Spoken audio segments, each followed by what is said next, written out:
Greetings, peers and queers. Welcome back to another episode of Monday through Friday. My name is JC, and on today's episode, I didn't really have anything prepared to talk about today, but my boyfriend and my girlfriend have just left the room, just left the apartment, so I have some free time. If I don't record now, it doesn't get done. I have to record now while everyone else is out of the house. Otherwise, there is noise and distractions. It's not that the honeymoon is over. It is very much that they are full human beings. And I love them so much. So much. Just a quick recap on a lot of stuff. Number one, I did find the clip. I found the clip for my microphone. It was attached to the stand that I have my lighting system on. So because of the magnet, see? Because of the magnet, the clip portion came off and the magnet held onto the pole that is supporting my ring lights. So fortunately in the move, I was able to find my microphone clip again. Number two, this is going to be the background setup that you are going to be witnessing most of the time when I'm recording videos. I even have my cow skull. Fun fact, my mother, my biological mother, the one that I don't talk to anymore, got that cow skull, from her friend, a friend that she had traveled with in her youth, a friend by the name of JC, who I take my namesake from. My mom's friend was named JC, and the two of them went to Mexico together in the 1980s, part of a vacation type thing. The reason I chose JC as my name is because of this person, one of my mom's really good friends growing up.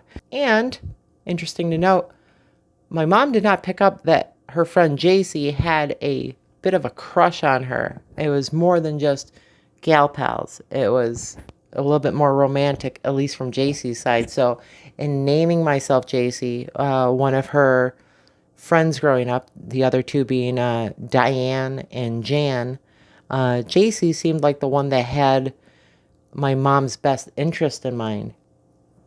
But also, I chose that name to remind my mom that she herself had queer people in her life for a long time. And this cow skull, which was a gift to my mother from the original JC, my mom passed it down to me. And this is the only thing from my mother that I will hold on to. Everything else I have gotten rid of or I will get rid of. Now, it's a difficult thing being trans sometimes. It's a difficult thing being trans sometimes because a lot of it is like, what kind of sacrifices are you willing to make? Now, once upon a time, during my first year of transitioning, when I had first started to really transition, I had it in my mind that my family, if I just gave them a little bit of space and I gave them a little bit of time, my family would come around to see, hey, this is our child. This is my sibling. This is a person who has been in our lives, who has brought joy to our lives, who has laughed with us, cried with us, been there when the times were tough, and was always there to help. I thought that if I gave my family, my mom, her boyfriend, and my brother, I thought if I gave them space and time, that they would come around and eventually be like, you know what, we miss you. Whoever you are now, whatever name you're going by now, we miss you, and we're willing to talk. I know now that that's never going to happen. Or I've known for a while that that's never going to happen and that my family is never going to speak with me again. And don't get it wrong. Don't get it twisted. The reason that they're never going to talk to me again is 100% the fact that I am transgender.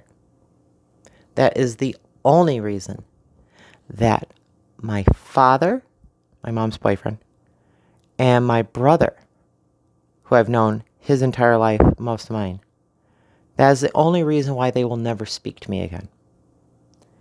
Is because I am trans. Because I came out as transgender and I am now living my authentic life.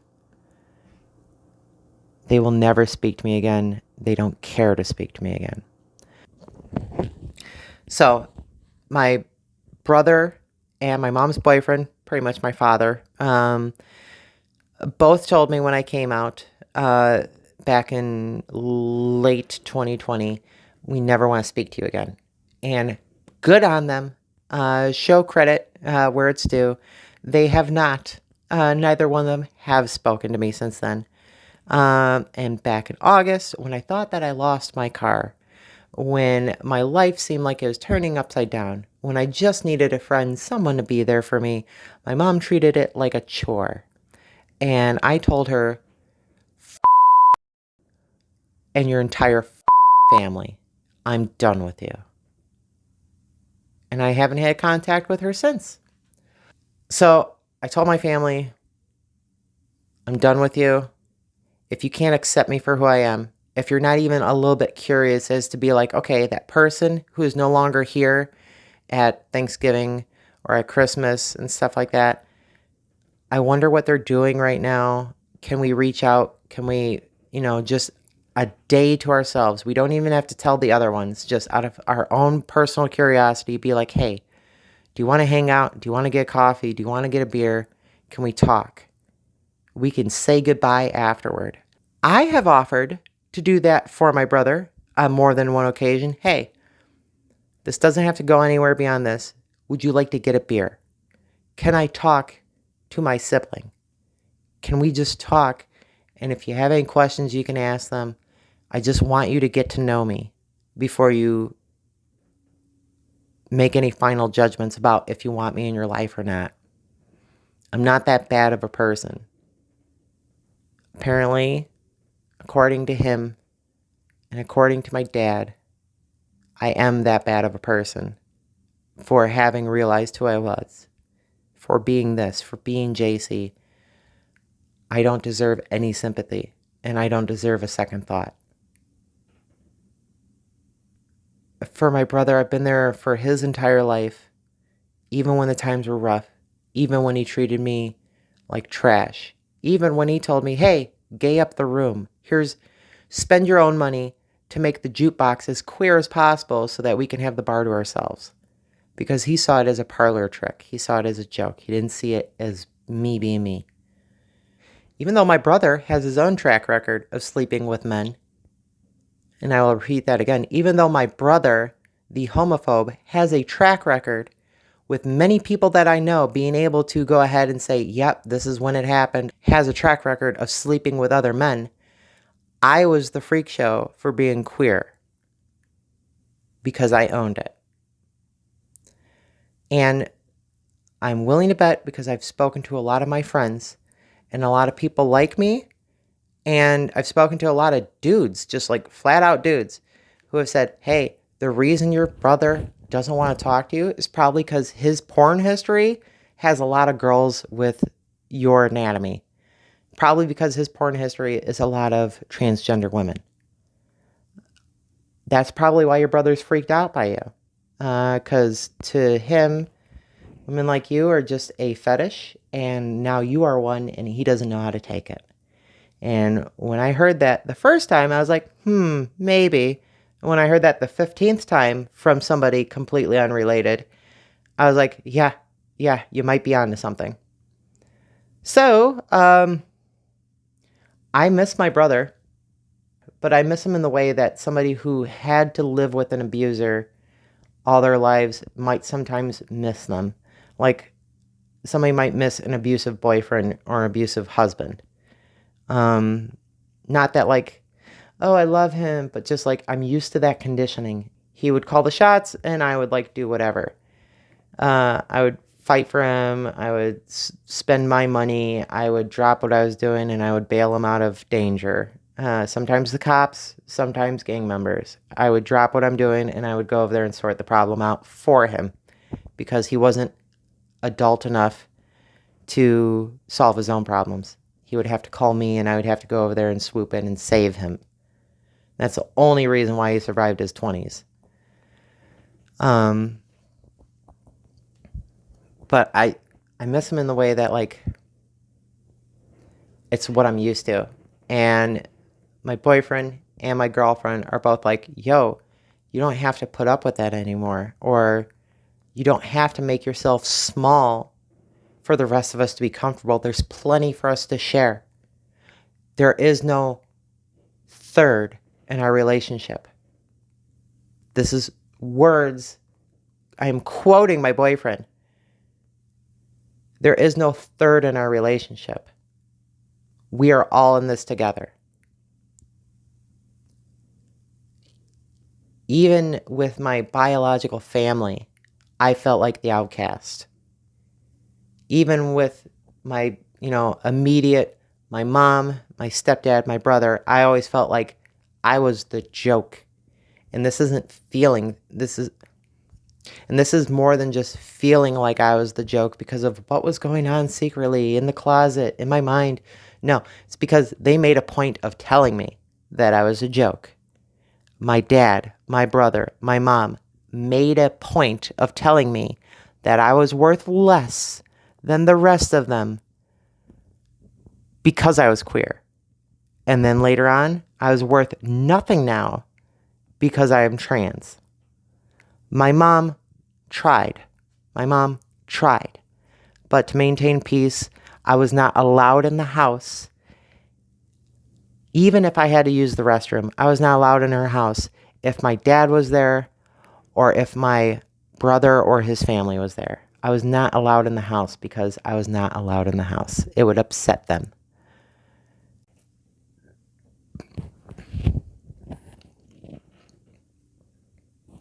I say I'm sorry a lot. I am conditioned to make myself small or scarce. I am able to eat whatever is given to me because that's what I get. You, me, past tense, you can eat this because I burnt it. Your brother doesn't want it. We're not going to throw out food and I put too much salt in this. Because we're not going to throw out any food, we're not going to waste anything. You and the dog get to eat this. This food is not wanted by or suitable enough for anyone else, so you and the dog have to clear the plate so that none of this goes to waste. That was something I was told regularly growing up. So now I have this fun little tool where, like, hey, coping mechanism, I can eat whatever you guys don't want to eat without it going to waste. So that made me feel a little bit less like a person. And that was like young age. Throw in my mom's second husband who used to tickle me. Used to beat my brother, but used to tickle me. And then, yeah. So, like, this is just me spilling a lot of tea, spilling a lot of trauma. And in a long-about way, I'm just trying to let go of all these bad memories that I have of somebody else. I'm trapped in this body. I am JC Akasha Nova, and I have somebody else's memories. The other day, we're bringing stuff in that I had from a different lifetime, and my boyfriend's like, what are these? I'm like, those are college yearbooks. Throw them out in the trash, 3 of them, into the dumpster. I'm like, you don't want to see those pictures. And that was somebody else. I don't want to see those pictures anymore. I didn't have a bad time in high school, but I didn't have a good time either. And I have all these memories that don't fit me anymore. It's weird. I listen to my girlfriend talk about high school and how she enjoyed it and the friends that she made and like crushes that she had. And like, oh, high school was great. It was an awesome time for me. And I'm like, I can't tell you anything really that happened in high school. I had some girlfriends. I had some boy crushes. But like, that's about it. Everything else happened to somebody else.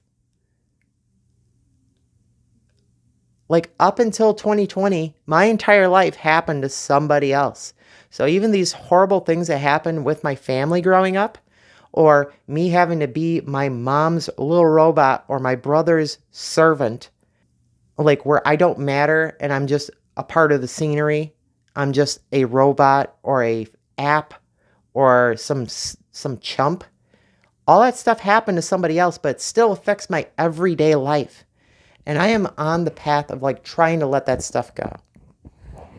So this is not the same for every trans person out there. This is my own personal experience.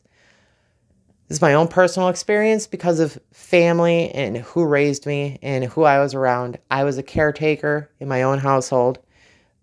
I was a caretaker for my mom. I was a caretaker for my brother. I was ignored by my fathers, multiple, because my mom couldn't hold it together. And, you know, I was shoved aside a lot of the time because I was either too smart for them, so I was seen as a threat, or because I was too queer for them, and I was seen as not worth it, not having any worth. Ha ha, you're dumb because you're queer. Too smart, too queer for my own family. And I got the short end of the stick a lot of the time, and that was my role. They told me, my mom told me in confidence and in secret, you're the golden child, and your brother is the black sheep. And it wasn't until I did this, until I came out as myself, that people were like, no, honey, you were the black sheep all along. Your mom put your brother on a pedestal, and you were just a tool to make sure that your brother made it in this world. And now my brother won't even talk to me. Why? I'm guessing probably because I turned into one of his biggest fetishes. Even though trans women are not fetishes, we're rare, we're unique, but we exist.